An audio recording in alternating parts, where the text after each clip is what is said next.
Ya estamos de vuelta, como saben, hoy es martes, son la 1 y un poquito, así que, como ya es habitual aquí en este programa, nos vamos a acercar a la consulta del doctor Bernadó para hablarnos de medicina. Muy buenos días, Ramón, ¿de qué vamos a hablar ¿Qué hoy? tal? Buenos días, Ángela. Buenos días, Domingo. Buenos días. Encantado de saludaros a vosotros y a nuestros oyentes y espectadores. Y vamos a hablar de la flora intestinal. Pues el otro día, una antigua paciente me preguntó, dice, me han dicho que tengo sobrecrecimiento bacteriano, pero ¿qué es eso de la flora intestinal? Y entonces vamos a intentar explicárselo. ¿Te parece, Domingo? Por supuesto, ya sabes que aquí la sección es tuya, aquí el que sabe de todo eres tú, así que cuando quieras empezamos. Pues nada, nosotros en todo el aparato digestivo, desde la boca hasta el ano, tenemos bacterias que en la mayoría de los casos son necesarias, son beneficiosas. Tenemos muchas en la boca, pocas en el estómago, porque el estómago tiene un pH muy ácido y no es un medio adecuado para ninguna, ningún microorganismo. Y luego en el intestino delgado tenemos pocas, pero en el intestino grueso, en el colon, tenemos muchísimas, ¿no? Y cuando digo muchísimas, hablo de muchísimas. Mira, hay más, varios billones de bacterias en el intestino grueso de todas las personas, ¿no? Y de la mayoría de los mamíferos también, ¿eh? Hay billones. Y dentro de esos billones hay entre 500 y 1000 especies diferentes de bacterias, ¿vale? Todo esto que digo asusta un poco, Sí. pero es lo normal, ¿no? Fijaros que si pesáramos las bacterias que tenemos en el intestino grueso, pesarían alrededor de 1 kilo. O sea, fijaros, un kilo Vaya. de bacterias, ¿eh? O sea que estamos hablando de cantidades muy grandes. Se habla de que es como un órgano más del ser humano y que sería un órgano metabólico tan importante como el hígado, ¿no? Y nosotros cuando nacemos venimos de un medio absolutamente estéril, como es el útero de nuestra madre, y cuando nacemos no tenemos ninguna bacteria en el aparato digestivo, pero inmediatamente después de nacer, pasando por el canal del parto y con la primera lactancia, ya vamos incorporando flora intestinal que vamos a ir desarrollando esas primeras semanas, meses de vida, hasta alrededor de los 2 años, en la que ya tenemos una flora intestinal, ya diríamos, formada, ¿no? Y esto, claro, dices, esto es una barbaridad, ¿no? Tener tantas bacterias en el intestino. La mayoría de esas bacterias cumplen misiones importantes y están en simbiosis, ¿no? Con el organismo. Simbiosis quiere decir, eso es muy normal en la naturaleza, que se colabora mutuamente, ¿no? Que hay labores benéficas para las dos partes, ¿no? Por ejemplo, nosotros tenemos bacterias en nuestro colon que pueden metabolizar en parte la fibra alimentaria, esa que nosotros ingerimos, que es muy importante, y la pueden metabolizar y producir determinados aminoácidos que son beneficiosos para nuestra salud y al mismo tiempo le estamos dando cobijo, casa y sustento a esas bacterias. O sea que tenemos una relación de simbiosis con ellas, ¿no? Y esta flora intestinal se llama también microbiota, la microbiota, ¿no? Que es un nombre como más moderno y, y, y más actual, ¿no? Que el de flora intestinal, aunque flora intestinal sigue siendo totalmente normal, ¿no? Todas, Eh, dime. todas esas bacterias que podemos encontrar en el intestino y que se van desarrollando según hacemos hasta los 2 años, todas esas bacterias son negativas. No, son todas, las que tenemos habitualmente son todas necesarias, Sí. positivas para nosotros. De hecho, se han hecho experimentaciones en animales intentando meterlos en un medio totalmente aséptico desde que nacen en el que no hubiera ningún germen, ¿no? Y lo que se ve es que esto no es bueno para su salud, que afecta a su desarrollo y afecta sobre todo a su inmunidad, ¿vale? O sea, que vivir en un medio estéril, ausente de bacterias, de gérmenes, no es bueno, ¿no? De hecho, ahora ya sabes, desde hace unos años, las alergias y las enfermedades autoinmunes han ido en aumento. y se habla de la teoría de la higiene, ¿no? Ese exceso de higiene que tenemos en nuestras vidas y sobre todo en las vidas de los niños pequeños, todo muy aséptico, muy estéril, muy alejado, diríamos, de la realidad cotidiana, produce que estos niños tengan más predisposición a tener alergias e enfermedades autoinmunes. Porque mira, las funciones que hacen nuestras bacterias en el intestino, esa microbiota, ¿qué funciones tienen? Primero, digerir determinados alimentos que nosotros no somos capaces de digerir habitualmente, ¿no? Hablábamos de la fibra vegetal y hablábamos de que había elementos de esa fibra vegetal que nuestras bacterias digerían, que servían como nutrientes y que además algunas eran muy importantes para el desarrollo, el buen desarrollo de la mucosa intestinal. O sea que la mucosa intestinal se alimentaba directamente de la producción de la producción de esos alimentos que son indigeribles para nosotros, pero que sí que son digeridos por nuestras bacterias, ¿no? Luego, se ha visto también que es importantísima la función que ejercen a nivel de la inmunidad, ¿no? Son estimulantes de nuestra inmunidad, de tal manera que el organismo es capaz de seleccionar qué bacterias son benéficas y qué bacterias son malévolas, ¿no? Y eso es importantísimo, ¿no? Es importantísimo en nuestro desarrollo vital posterior y además hay otra función que es la de impedir que bacterias nocivas entren en nuestro aparato digestivo. Si nosotros tenemos un aparato digestivo totalmente limpio, cualquier bacteria podría llegar y florecer rápidamente. En cambio, como tenemos una microbiota que está en nuestro intestino, que grueso sobre todo, esta microbiota impide que las bacterias maléficas aniden ahí. O sea que las funciones son todas muy importantes, ¿no? Además, la digestión de determinados alimentos produce vitaminas.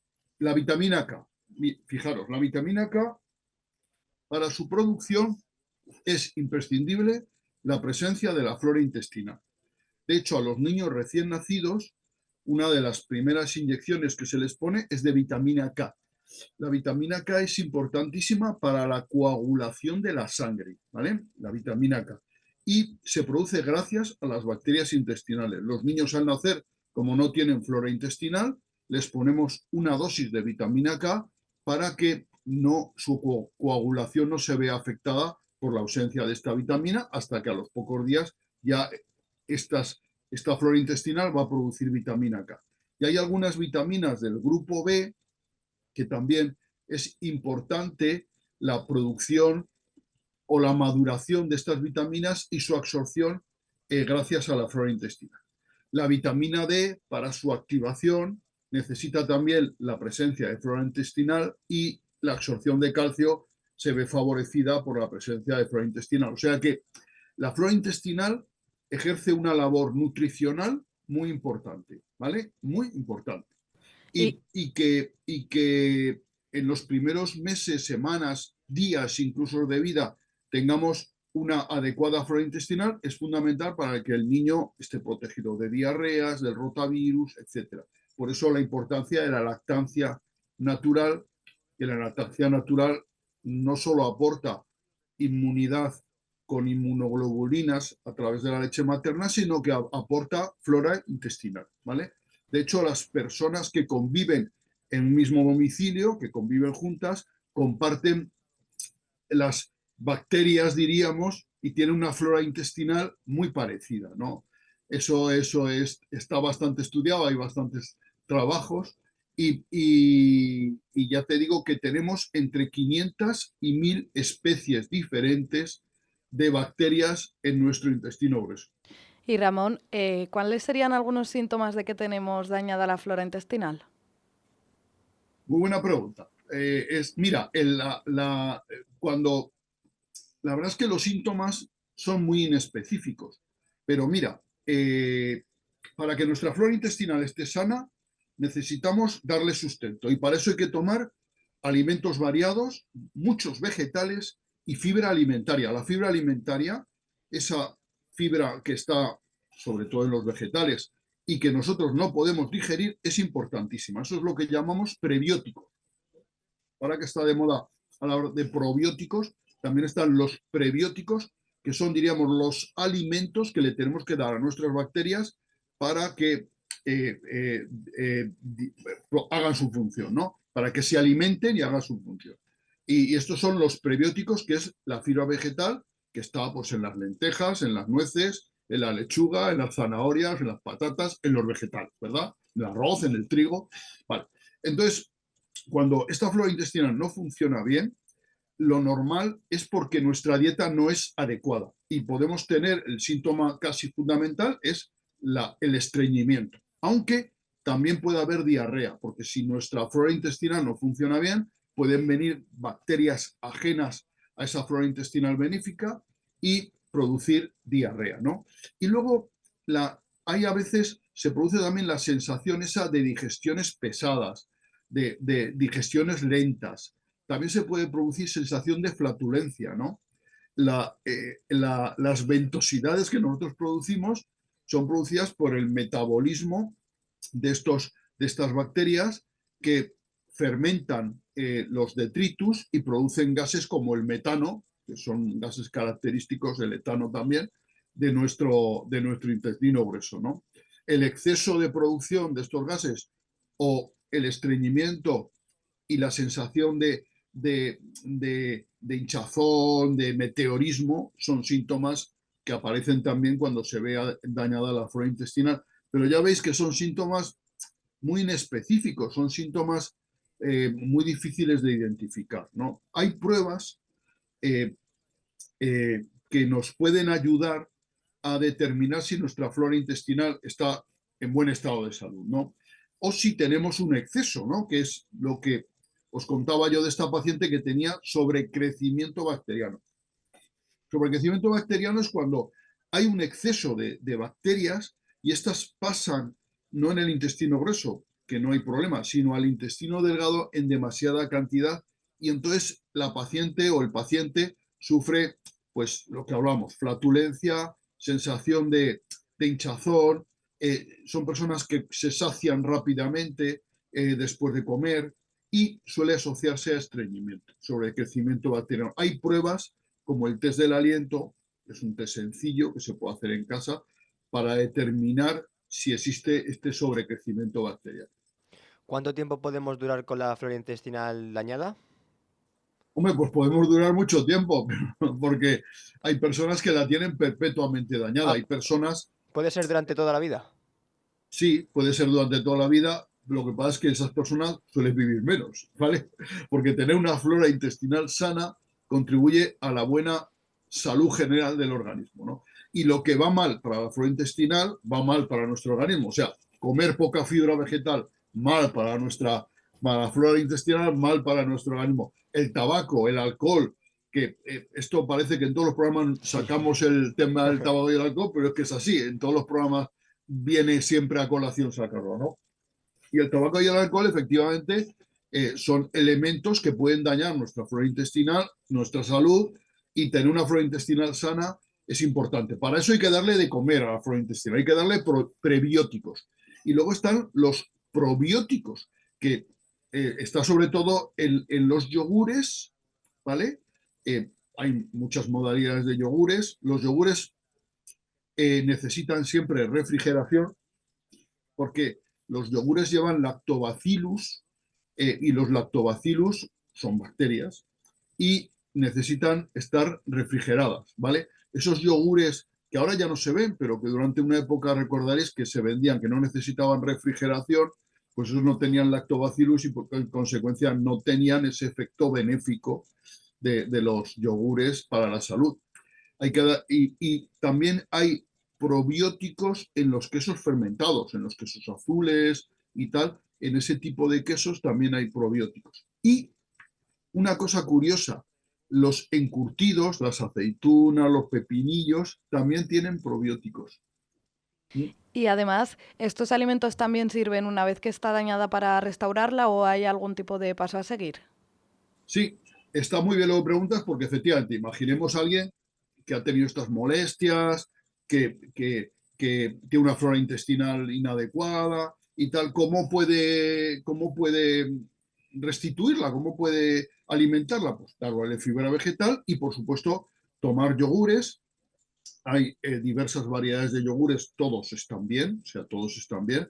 Si alguien tiene problemas de colesterol, recomendar los yogures desnatados. Si alguien tiene problemas con la diabetes, con el azúcar, recomendar los yogures edulcorados sin azúcar, que los hay también, o sea, hay una gran variedad. Hay que hacer un máster para elegir el yogur adecuado en las estanterías de los supermercados, pero hay una gran variedad, pues bueno, ir a elegir el más adecuado.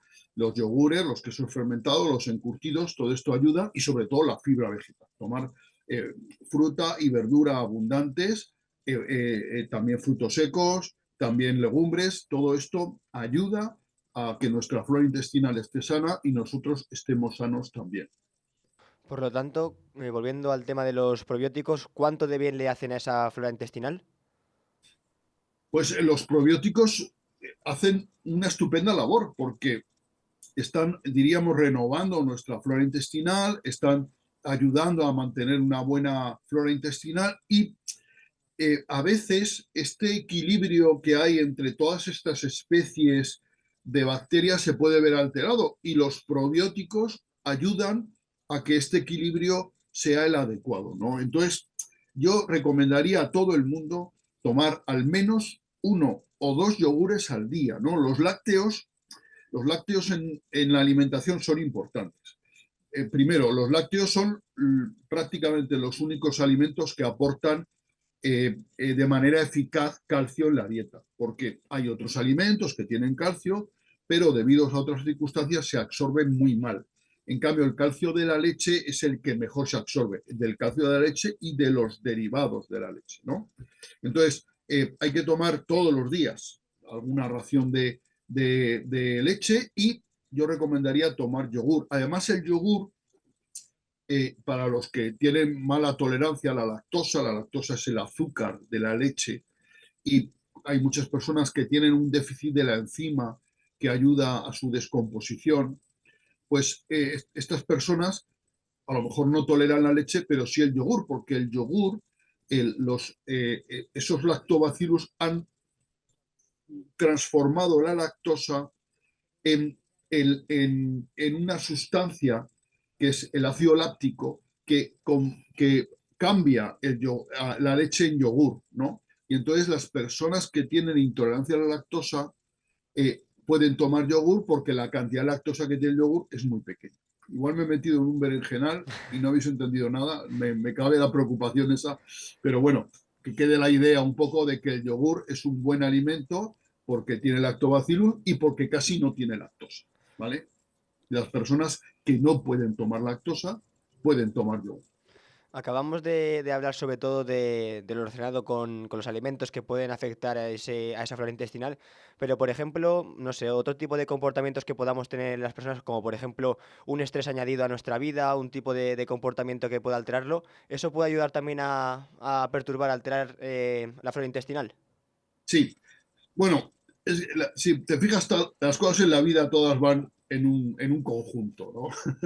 Las personas que más beben y más fuman son las que suelen tener más problemas, pero conocemos cómo está la flora intestinal por las consecuencias, ¿vale? Si uno va todos los días bien al servicio de manera regular, hace unas heces adecuadas, no tiene molestias digestivas, no tiene sensación de flatulencia, no tiene sensación de saciedad, come adecuadamente y come feliz, pues esa persona seguro que tiene una flora intestinal adecuada, ¿no? Una flora intestinal bien bonita, ¿no? En cambio, la persona que fuma, bebe, lleva una vida desordenada, come de mala manera, eh, come muchos precocinados. Los precocinados no son nada buenos para nuestro aparato digestivo porque llevan una cantidad importante de conservantes y estos conservantes, algunos podrían tener cierta interferencia con con el aparato digestivo y en consecuencia ser perjudiciales para la salud. Entonces, todo el que hace las cosas mal, luego tiene una flora intestinal mal y luego va mal al servicio, tiene estreñimiento, tiene problemas. Hay muchas personas, ya lo sabes, que es muy normal que cambiando un poco los hábitos de vida, saliendo de viaje, pues ya no van al servicio incluso todos los días durante el viaje, ¿no? Que eso es bastante frecuente.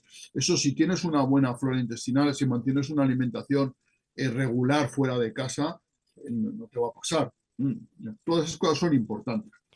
Bueno, pues ya lo saben todos nuestros oyentes, sigan los consejos de nuestro médico, de Ramón Bernadó, para que no tengan problemas con esa flora intestinal a través de las dietas, como ya has dicho, ¿no, Ramón? Basadas en fibra, en prebióticos, probióticos, todo ello muy importante. Muy bien, lo has dicho todo muy bien, efectivamente. Hay que comer, mira, en esto de la alimentación, siempre insistir en lo mismo, fruta, verdura, ¿verdad?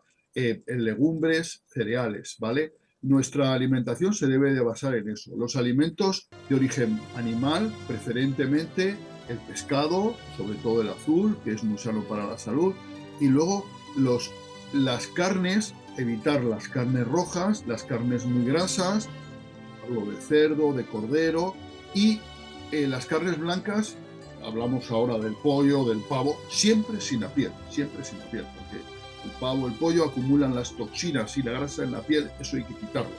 Entonces, si hacemos esto, mantenemos una buena alimentación y seguro que tenemos una flora intestinal que da gusto ver.